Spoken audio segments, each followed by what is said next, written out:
Udah dikasih tahu, nih aki-aki mimpin rumah tangga aja gagal, apalagi mau mimpin negara. Nih, akibatnya nih, kalau kita milih orang yang aki-aki, ya.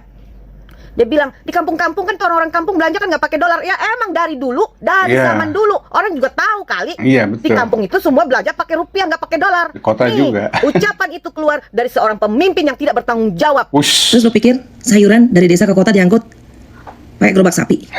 Hah? Ini lo di mana ya?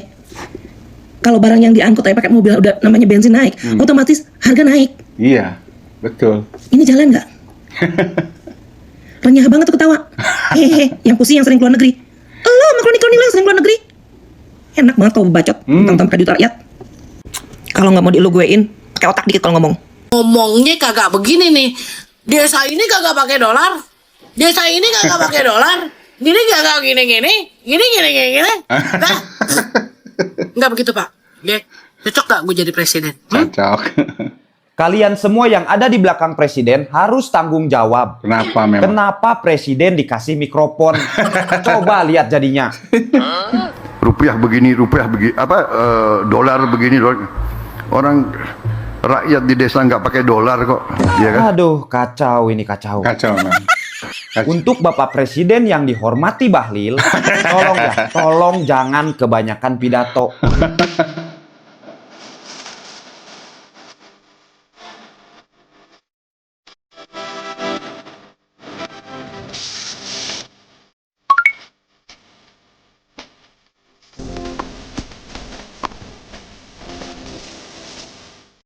Udah dikasih tahu, nih aki-aki mimpin rumah tangga aja gagal, apalagi mau mimpin negara. Nih, akibatnya nih, kalau kita milih orang yang aki-aki, nggak mau dinasihatin, nggak mau dikritik, nggak mau dikasih tahu hal yang positif, maunya ngomong sendiri, maunya joget-joget.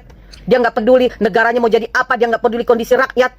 Itu dia asal bunyi, asal nyeplos tanpa dia memikirkan perasaan rakyat yang saat ini sedang menghadapi masa krisis ekonomi. Iya. Coba nih aki-aki suruh ke pasar, tanya harga di pasar itu seberapa. Ya. Ini rakyat yang susah makin susah, akan terjadi kesenjangan sosial yang makin tinggi, dan jangan sampai rakyat itu marah. Kemarahan rakyat itu sudah tidak bisa dikendalikan apabila nih aki-aki tidak segera membenahi negara ini. Ya, dia bilang di kampung-kampung kan orang-orang kampung belanja kan nggak pakai dolar. Ya emang dari dulu, dari zaman dulu. Orang juga tahu kali. Iya. Di kampung itu semua belanja pakai rupiah, nggak pakai dolar. Betul. Nih, ucapan itu keluar dari seorang pemimpin yang tidak bertanggung jawab, Wish. yang tidak tahu situasi rakyatnya, yang tidak peduli akan rakyatnya. Ini yang dibilang pemimpin yang baik. Iya. Hah? Ini yang dibilang generasi emas. Ya kita lihat aja ke depannya seperti apa negara ini. Ya. Kita lihat aja, semakin dolar merangkak naik, semakin tinggi inflasi dan semakin susah perputaran ekonomi di negara ini, dan terjadilah huru-hara, terjadinya kesenjangan sosial yang sangat tinggi. Itu akan memicu kecemburuan sosial. Bisa jadi. Karena itu hidup itu udah sangat sulit. Tapi ini aki-aki tidak peduli. Tetap aja dia ketawa-ketawa, happy-happy, tenang-tenang, dan joget-joget. Itu dia bilang, itu orang banyak yang cerewet, banyak yang ini, asal ini. Jadi pengamat dadakan. Ya gimana kita tidak akan jadi pengamat dadakan? Negara ini sudah dalam situasi yang sangat krisis. Ya, betul. Ya, yang cerdas kalau mau ngomong, kalau menjadi seorang pemimpin, jadilah orang yang cerdas dan jagalah perasaan rakyat. Jangan asal bunyi. Kalau masih tetap mau memimpin negara ini, jagalah perasaan rakyat. Setuju. Sorry, berapa kali mencoba bersabar untuk melihat keadaan yang ada. Tapi kali ini sorry ya, mulut gue udah gak bisa sabar lagi. Banyak banget yang pengen gue selepet rasanya ya. Tapi ya inilah. Gimana ceritanya ada orang renyah ketawa bilang orang di desa nggak pakai dolar. Bener Pak. Di kota pun orang belanja ke Indomaret, ke pasar beli somai, beli gado-gado, kagak pakai dolar Bapak. Mata uang kita rupiah, melek dikit. Gede di luar negeri, sekolah bolak-balik di luar negeri. Ini kok nggak jalan? Kalau mau ngomongin bisnis sih percuma ya, karena berapa kali bisnis lu bangkrut? Ya kan? Nggak tahu, Bu. Bisa cuma ngerampok doang. Renyah banget lu ketawa. Lu bolak-balik luar negeri berapa kali? Itu duit rakyat. Betul. Di desa nggak pakai dolar. Yang namanya dolar naik, beli BBM pakai dolar Pak, otomatis harga naik. Iya. Terus lo pikir sayuran dari desa ke kota diangkut pakai gerobak sapi? Hah? Ini lu di mana ya? Kalau barang yang diangkut aja pakai mobil udah namanya bensin naik, otomatis harga naik. Iya, betul. Ini jalan nggak? Jalan nggak sih? Renyah banget tuh ketawa. Hehehe, yang pusing yang sering keluar negeri. Lo sama kroni-kroni lo yang sering keluar negeri. Ya. Enak banget kau bacot tentang kredit rakyat. Rombongan besar. Kalau nggak mau diluguein, pakai otak dikit kalau ngomong. Kalian semua yang ada di belakang presiden harus tanggung jawab. Kenapa, Bang? Kenapa presiden dikasih mikrofon? Coba lihat jadinya.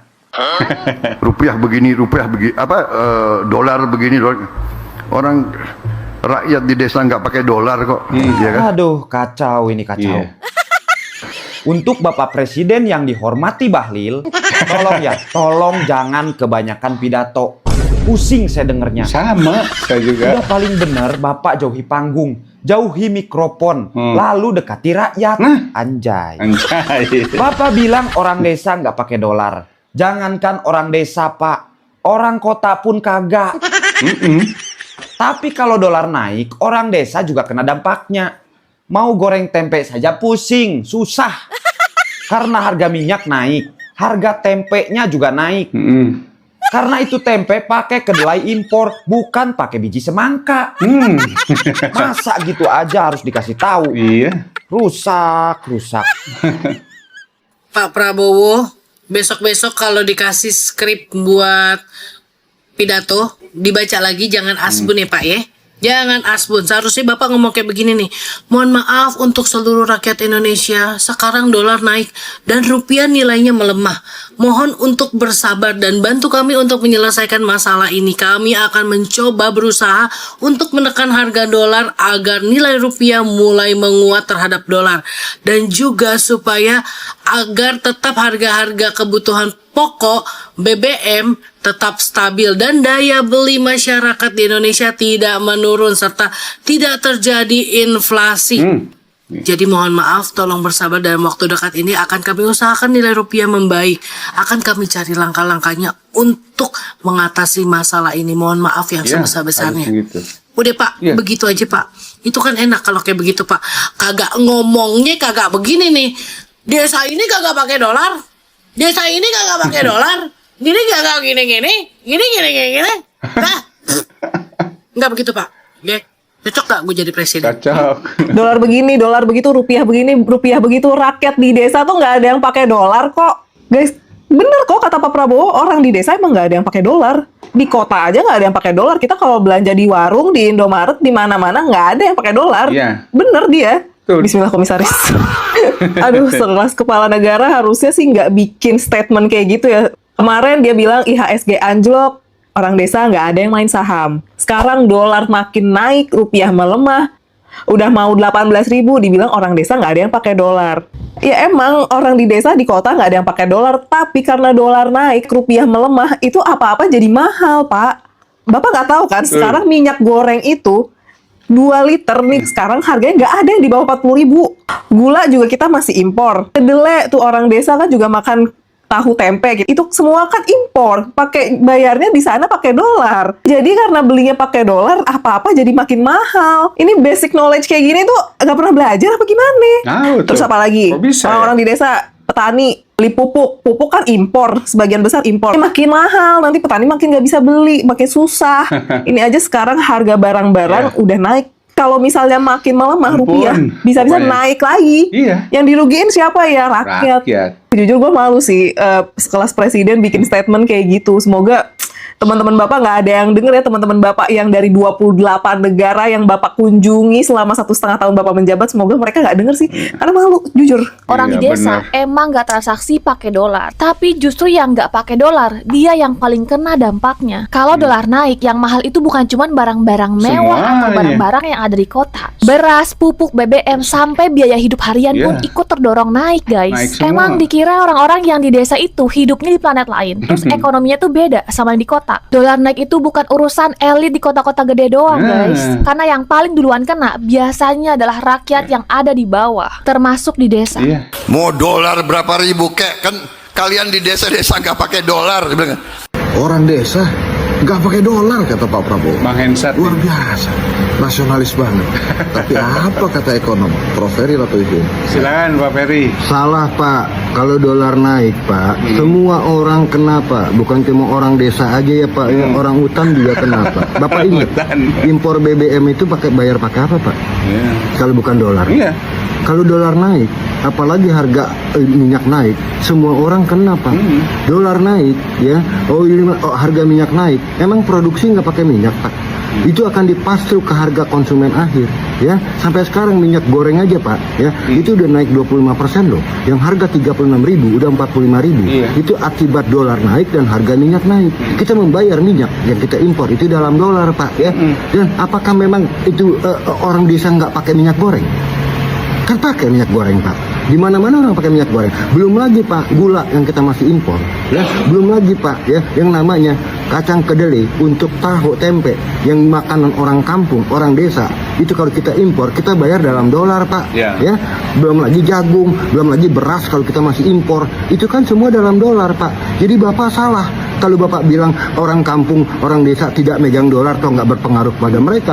Memang mereka tidak pegang dolar, ya, pegang rupiah juga kadang-kadang kok. Namanya orang desa, ya, nggak punya income apa-apa. Tapi kalau Bapak bilang orang desa tidak pegang dolar dan tidak menjadi korban daripada dolar, Bapak salah. Dibohongin apa?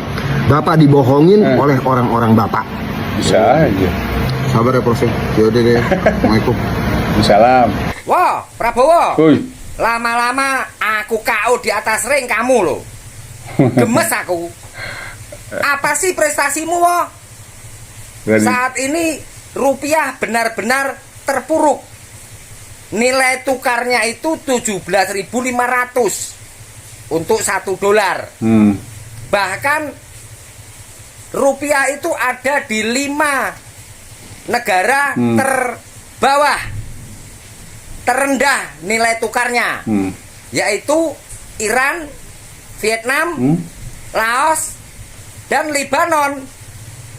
Indonesia negara besar, negara kaya raya, tapi masuk ke kategori negara dengan nilai tukar yang sangat rendah. Artinya kemiskinan semakin merajalela. Karena uang yang dipegang rakyat Indonesia itu nilainya tukarnya sangat kecil. Ya, ini Inflasi. dinamakan inflasi. Serah mudeng kowe cerita tentang inflasi. Ya, ngerti Artinya harusnya. saat ini Indonesia berada di titik termiskin. Ya, untuk sekedar kawasan Asia Tenggara saja, apalagi Asia, apalagi dunia. Lalu apa, Wo? Langkah-langkah nyatanya? Apa coba? Kamu kan mengangkat Menteri Purbaya yang seolah-olah hebat. Coba buktikan. Purbaya udah sakit-sakitan. Minimal menaikkan nilai tukar rupiah dulu. Gak usah bicara ekonomi mikro, makro. Rakyat gak ngerti. Ya. Coba, ada nggak rakyat yang bisa memberikan saran, ide, gagasan? Banyak. Mungkin Purbaya dan Prabowo ini nggak mudeng, alias nggak ngerti. Yang dibutuhkan rakyat itu kemakmuran. Dengan nilai tukar rupiah anjlok, kemakmuran semakin jauh. Begitu. Silahkan komentar bebas. Peci merah, IQ tinggi, sang Pancasila. Selalu benar. Oh, masa sih? Angel. Selalu benar sih. Angel iki. Angel. Bismillahirrahmanirrahim. Assalamualaikum warahmatullahi wabarakatuh. Sobat Sersan Politik, apa kabar? Semoga sehat selalu ya, sahabat. Kita sudah saksikan bersama bagaimana para netizen yang mewakili rakyat ya dalam konteks ini mungkin menyikapi bagaimana pidato yang disampaikan Bapak Presiden beberapa waktu yang lalu ya, yang juga menyinggung terkait dengan dolar yang disampaikan. Sungguhlah sangat mungkin mengundang sebuah pertanyaan bagi saya paling tidak ya. Ini Pak Presiden ini apa nggak paham atau bagaimana gitu ya? Jika kumaha gitulah ya. Apa dia tuh nggak ngerti yang namanya efek dari melemahnya rupiah terhadap dolar karena beberapa bahan pokok juga kita impor. Tentu ini akan langsung berimbas kepada melonjaknya ya bahan-bahan pokok tersebut, di mana sementara rakyat memiliki keterbatasan yang sangat tinggi sekarang ya, apalagi pada kondisi ekonomi yang semakin terpuruk seperti sekarang ini. Tapi dengan gampangnya Bapak Presiden menyampaikan hal yang seperti itu ya, menyinggung kalau di orang desa itu ya nggak pakai dolar. Ya jangankan orang desa, orang kota juga untuk transaksi harian ya tidak pakai dolar. Yang pakai dolar itu ya mungkin yang pertama lah ya, yang memang usahanya itu di bidang apa namanya penukaran uang gitu ya, atau mau berangkat ke luar negeri ya. Ya mungkin yang menggunakan mata uang dolar bisa berangkat ke beberapa negara yang menggunakan dolar sebagai mata uang ya. Ya, tapi masyarakat secara umum kan tidak, mau di kota atau di desa. Jadi apa yang disampaikan netizen yang ngamuk-ngamuk ini saya kira masuk akal ya. Dan memang saya setuju juga ya kalau pidato itu ya pakai skrip lah ya, atau dibaca skripnya, jangan asal nyeplak gitu, asal jangan sampai asal ya gampangnya asal ngomong gitu ya. Akhirnya ya seperti ini, blunder ya. Dan banyak ya di beberapa pidato yang lain juga blunder-blunder terjadi. Ya, tingku malah harusnya Pak Presiden teh mau belajar lah ya, mau belajar gaya komunikasi itu diperbaiki juga lah ya. Rakyat bosan juga ya. Rakyat sudah bosan dengar pidato yang blunder gitu ya, yang aduh ampun lah pokoknya mah. Itu ya sob ya. Oke Bray, terima kasih sudah menyimak Sersan Politik ya. Dan semoga ke depan Indonesia menjadi lebih baik lah ya, walaupun sepertinya agak apa ya wajar lah beberapa kalangan merasa putus asa rakyat itu ya dengan kondisi yang sekarang. Ditambah lagi kalau menyaksikan bagaimana kemewahan-kemewahan yang tetap saja ya dipertontonkan kepada rakyat, dan penghamburan-penghamburan yang bersumber dari APBN juga tetap ya, baik dari mulai MBG lalu koperasi desa Merah Putih itu ya, itu juga cukup yang membuat resah beberapa kalangan yang kritis ya terkait dengan kebijakan yang diambil oleh presiden ini. Oke, sekali lagi selamat beraktivitas dan terima kasih sudah menyimak. Semoga sehat selalu. Sampai jumpa kembali di tayangan yang lain berikutnya, di konten berikutnya. Salam sehat selalu, salam akawal selalu. Wassalamualaikum warahmatullahi wabarakatuh.